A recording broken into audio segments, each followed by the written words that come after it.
Okay, here are the solutions to the integral practice activity.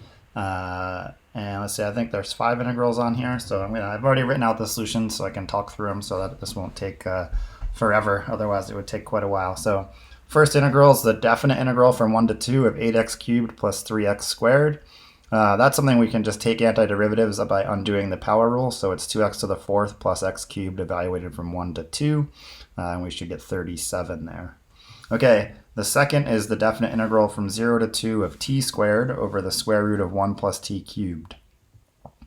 All right, there's a function going inside another function here. It's 1 plus t cubed, and it's going inside the function that's take the square root.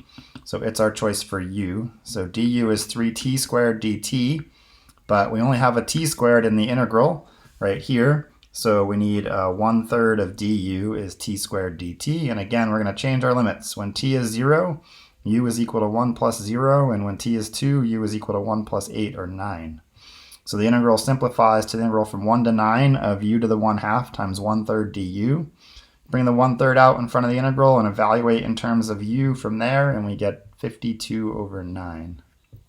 Okay, number 3. Again, function inside of another function here is x squared plus 4x. Going into the function, take the negative 1/2 power. So we take its derivative, it's 2x plus 4. 1/2 of du then is x plus 2 dx, which is exactly what we have in the numerator. So we can rewrite our integral ever so slightly to see the x plus 2 dx paired up there, and that's just 1/2 du. And so we get u to the negative 1/2 power times 1/2 du. The 1/2 can come out in front of the integral right here. Integrate with respect to u. And then we realize that this original question was asked in terms of the variable x. So u right here gets replaced right here with the appropriate variable x. All right, number 4. This one is probably the trickiest one here on the activity. It's something we haven't seen quite yet. So let's see. The function going into another function here is x squared plus 1. We take its derivative, we get 2x dx. We have a little bit too much in the numerator, right? We can rewrite our integral as x squared over the square root of x squared plus 1 times x dx. And that x dx is 1/2 du. So that part's not so bad. But it's this x squared up here that we still have to figure out how to handle.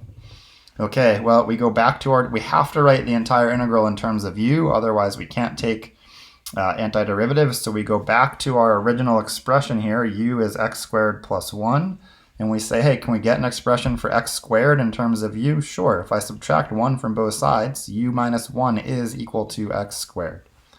That's right here. So I replace the x squared with a u minus 1. I replace the x squared plus 1 with a u, and the x dx with 1/2 du, and we get this integral right here.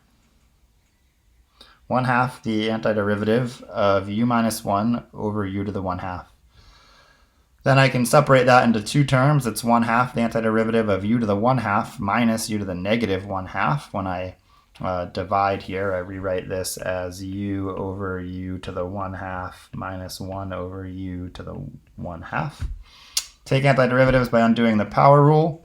Gets us to here. We can distribute that 1/2 then at the next step, and everywhere we see a u, it needs to get replaced with an x squared plus 1. And we do that to get down to 1/3 x squared plus 1 to the 3/2 minus x squared plus 1 to the 1/2 power plus a constant as all the antiderivatives of x cubed over the square root of x squared plus 1. Okay, the last looks like 1 plus tangent theta cubed times secant squared of theta. All right, the function being going inside of another function here is 1 plus tangent theta, so it's our choice for u. du is secant squared theta, which is great because that's exactly what we have right here, secant squared theta d theta. Now if we can change variables, we're in a good spot. So when theta is 0, u is 1 plus tangent of 0, and tangent of 0 is 0. And so we get u is 1. So that's our new lower limit of integration. And when theta is pi over 4, u is 1 plus tangent of pi over 4, which is 1, so u is 2. That's our new upper limit of integration. Now we can forget about the variable theta because we've changed our limits of integration.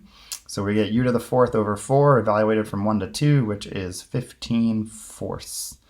All right, there it is. That's the last video of the quarter. I hope you enjoyed them all. And I'll see you in office hours soon, hopefully, to take questions for the final exam.